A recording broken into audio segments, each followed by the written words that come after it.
In Parshat Kedoshim, we find a plethora of mitzvot.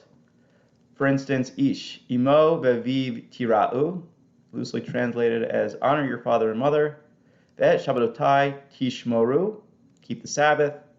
Lo tignovu, don't steal. If these mitzvot sound familiar, you are not alone.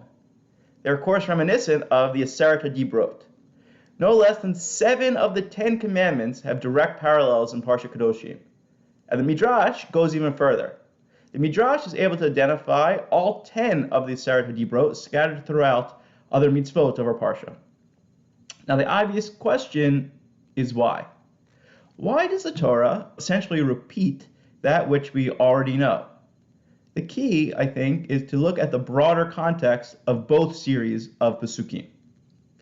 Hashem presented the Aseret HaDibrot at the most enthralling moment in the entire history of Bnei Israel. At Matan Torah, there was an unprecedented intimacy between Bnei Israel and Hashem.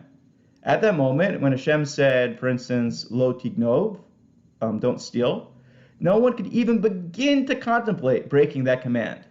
The world for Bnei Israel at the time was black and white. We, of course, are far, far away from Matan Torah, and we live in the gray.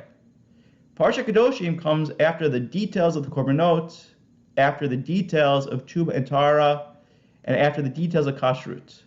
Our Parsha comes after the details of how to apply Hashem's mitzvot in the real world. Now, on an intellectual level, we all know what is right and what is wrong, but when it comes to putting that in action, when it comes to applying that in the real world, things can sometimes get a little murky. That's why the Torah needs to repeat these mitzvot again. In our day in and day out lives, when we may not necessarily feel directly in God's presence, that's the time when we have to be most careful. And I think that's why at the beginning of the Parsha, God exhorts us, Kedoshim to you.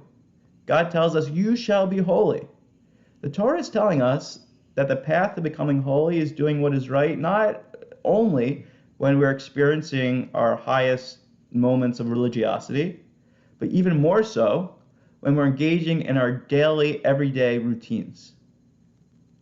By internalizing these commands, let us strive to be truly worthy to be called Kadosh.